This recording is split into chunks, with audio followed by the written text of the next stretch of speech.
قوم لوط جنہوں نے ایسی برائی کو ایجاد کیا جو ان سے پہلے دنیا میں کسی قوم نے نہ کیا تھا۔ ایسی بدکاری جس کی مثال تاریخ میں کہیں نہیں ملی تھی۔ اس قوم نے ایسا کیا کام کیا تھا اور ان کا کیا انجام ہوا؟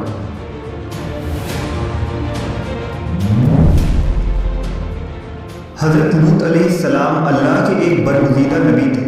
آپ کے والد کا نام ہاران تھا جو تاریخ کے بیٹے تھے۔ آپ کی پیدائش عراق کے قدیم شہر اور میں ہوئی تھی۔ اس شہر میں ابراہیم علیہ السلام کا مسکن تھا۔ دراصل لوط علیہ السلام کے والد ہاران حضرت ابراہیم کے سگے بھائی تھے، یعنی حضرت لوط علیہ السلام حضرت ابراہیم کے بھتیجے تھے۔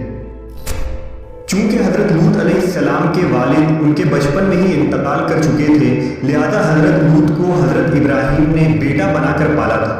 آپ حضرت ابراہیم پر سب سے پہلے ایمان لانے والوں میں شامل ہیں۔ آپ حضرت ابراہیم کے زمانے میں اہل سدوم کی رہنمائی کے لیے نبوت کے منصب پر فائز ہوئے۔ حضرت لوط کے بہت سارے معجزات ہیں۔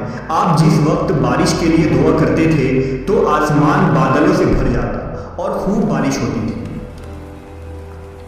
حضرت لوط جس پتھر پر سر رکھ کر سوتے، اس پتھر پر آپ کے سر مبارک کا نشان بن جاتا تھا۔ سدوم وہ علاقہ تھا جہاں لوط علیہ السلام مبعوث فرمائے گئے۔ سدوم کے آس پاس 5 نہایت ہی خوبصورت شہر آباد تھے، جن میں سے ہر ایک کی آبادی 1,00,000 نفوس سے زیادہ ہی تھی۔ یہ علاقے نہایت ہی سرسبز و شاداب اور قدرت کی فیاضی کا حسین شاہکار تھا۔ یہاں باغات کی کثرت تھی، لہلہاتی کھیتیاں یہاں کی ضروریات سے کہیں زیادہ تھیں۔ اردن، شام اور اسرائیل کے درمیان بسا ہوا یہ علاقہ نہایت ہی زرخیز تھا۔ وہاں طرح طرح کے اناج، پھل، میوے بکثرت پیدا ہوتے تھے، اور یہی وجہ تھی کہ آس پاس کے بستیوں کے لوگ بھی اپنی معاشی اور غذائی ضرورت کے لیے ان بستیوں کی طرف آتے تھے۔ مگر یہ بات اہل سدوم کے لوگوں کو بالکل بھی پسند نہ تھی۔ ان کے خیال میں ان کی بستیوں میں پیدا ہونے والے پھلوں، اناجوں اور سبزیوں پر صرف ان کا ہی حق تھا۔ وہ نہیں چاہتے تھے کہ دوسری بستیوں کے لوگ ان کے علاقے میں آئیں۔ ایک دن سدوم کے لوگ اس بات پر غور و فکر کر رہے تھے کہ باہر سے آنے والے لوگوں کو یہاں آنے سے آخر کیسے روکا جائے، کہ ابلیس ایک بزرگ کی شکل میں ان کے محفل میں آیا اور کہا، اگر تم ان سے پیچھا چھڑانا چاہتے ہو تو میرے کہنے پر عمل کرو۔ اس اجنبی بزرگ کی بات لوگوں نے بہت توجہ سے سنی۔ ابلیس نے کہا، میں کل بتاؤں گا۔ دوسرے دن ابلیس ایک خوبصورت جوان لڑکی کی بھیس میں آیا اور انہیں اپنی عورتوں کے بجائے مردوں کے ساتھ فعل بد کرنا سکھایا۔ ابلیس نے کہا کہ اگر تم ان بستیوں کے لوگوں سے نجات چاہتے ہو جو تمہاری بستی میں آ جاتے ہیں تو ایسا کرو کہ جب بھی کوئی شخص تمہارے علاقے میں آئے تو تم لوگ زبردستی اس کے ساتھ اپنی خواہش پوری کرو۔ اس طرح یہ لوگ اس بستی میں آنا چھوڑ دیں۔ اپنی نفسانی خواہشات کے لیے مردوں سے بدفعلی اس قوم کا دستور بن گیا تھا۔ یہاں بے حیائی عام ہو گئی تھی۔ حکمراں، سردار، روزہ، ہر طبقے میں گھر گھر یہ عمل پھیل گئی تھی۔ بھری محفل میں یہ لوگ اس فحاشی کے کام کو کر کے خوش ہوتے تھے۔ کوئی بھی محفل اس کام کے بغیر ادھوری سمجھی جاتی تھی۔ خاص کر مسافروں میں سے کوئی خوبصورت لڑکا ہوتا تو یہ لوگ اسے اپنا شکار بنا لیتے۔ تلمود میں لکھا ہے کہ اہل سدوم اپنی روزمرہ کی زندگی میں سخت ظالم، دھوکے باز اور بد معاملہ تھے۔ کوئی مسافر ان کے علاقے سے بخیریت نہ گزر سکتا تھا۔ کوئی غریب ان کی بستیوں سے روٹی کا ایک ٹکڑا نہ پا سکتا تھا۔ بارہا ایسا ہوتا تھا کہ باہر کا آدمی ان کے علاقے میں پہنچ کر فاقوں سے مر جاتا اور یہ اس کے کپڑے اتار کر اس کی لاش کو برہنہ دفن کر دیتے۔ اپنی وادی کو انہوں نے ایک باغ بنا رکھا تھا جس کا سلسلہ میلوں تک پھیلا ہوا تھا۔ اس باغ میں وہ انتہائی بے حیائی کے ساتھ اعلانیہ بدکاریاں کرتے تھے۔ حضرت لوط علیہ السلام نے انہیں توحید کی دعوت دی اور بدکاری کے اس گھنونے عمل سے توبہ کرنے کا حکم دیا۔ حضرت لوط نے کہا، تم بے حیائی کیوں کرتے ہو؟ کیا تم عورتوں کو چھوڑ کر لذت حاصل کرنے کے لیے مرد کی طرف مائل ہوتے ہو؟ حقیقت یہ ہے کہ تم احمق لوگ ہو۔ حضرت لوط اہل سدوم کو دن رات واعظ و نصیحت کیا کرتے، لیکن قوم پر اس کا کوئی اثر نہ ہوا، بلکہ وہ بہت فخریہ انداز میں یہ کام کرتے تھے۔ انہیں حضرت لوط کا سمجھانا بھی برا لگتا تھا، لہٰذا انہوں نے صاف صاف کہہ دیا کہ اگر تم ہمیں اسی طرح برا کہتے رہے اور ہمارے کاموں میں مداخلت کرتے رہے تو ہم تمہیں اپنے شہر سے نکال دیں گے۔ حضرت لوط نے نصیحت و تبلیغ کا سلسلہ جاری رکھا، لہٰذا ایک دن اہل صدوم نے خود ہی عذاب الہی کا مطالبہ کر دیا۔ اللہ تعالیٰ نے اب تک ان کے اس بدترین فحاشی اور بدکاری کے باوجود ڈھیل دے رکھی تھی، لیکن جب انہوں نے حضرت لوط سے ایک دن کہا کہ اگر تم سچے ہو تو ہم پر عذاب لے آؤ، لہٰذا ان پر عذاب الہی کا فیصلہ ہو گیا۔ اللہ نے اپنے خاص فرشتوں کو دنیا کی طرف روانہ کر دیا۔ یہ فرشتے دراصل حضرت جبرائیل، میکائیل اور اسرافیل علیہ السلام تھے۔ پھر یہ فرشتے حضرت لوط علیہ السلام کے گھر تشریف لے آئے۔ حضرت لوط نے جب ان خوبصورت نوعمر لڑکوں کو دیکھا تو سخت گھبراہٹ اور پریشانی میں مبتلا ہو گئے۔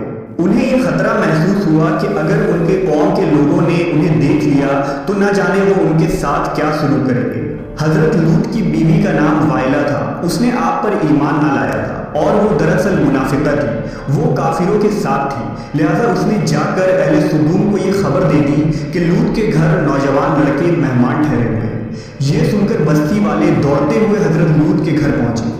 حضرت لوط نے کہا، اے قوم، یہ جو میری قوم کی لڑکیاں ہیں یہ تمہارے لیے جائز اور پاک ہے، اللہ سے ڈرو اور مجھے میرے مہمانوں کے سامنے رسوا نہ کرو، کیا تم میں سے کوئی بھی شائستہ آدمی نہیں؟ حضرت لوط کی بات سن کر وہ لوگ بولے، تم بخوبی واقف ہو کہ ہمیں تمہاری بیٹیوں سے کوئی حاجت نہیں، اور جو ہماری اصل چاہت ہے اس سے تم بخوبی واقف ہو۔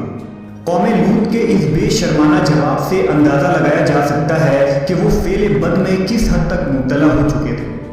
جب حضرت لوط علیہ السلام کی قوم ان کے گھر کی طرف دوڑتی ہوئی آئی تو حضرت لوط نے گھر کے دروازے بند کر دیے اور ان نوجوانوں کو ایک کمرے میں چھپا دیا۔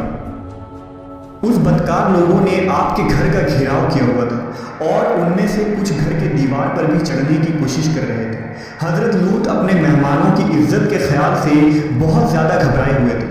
فرشتے یہ سب منظر دیکھ رہے تھے۔ جب انہوں نے حضرت لوط علیہ السلام کی بے بسی اور پریشانی کا یہ عالم دیکھا تو حقیقت سے پردہ اٹھاتے ہوئے یوں فرمایا، اے لوط، ہم تمہارے رب کے بھیجے ہوئے فرشتے ہیں، یہ لوگ ہرگز تم تک نہیں پہنچ سکیں گے، ابھی کچھ رات باقی ہے تو اپنے گھر والوں کو لے کر چل دو اور تم میں سے کوئی شخص پیچھے مڑ کر نہ دیکھے۔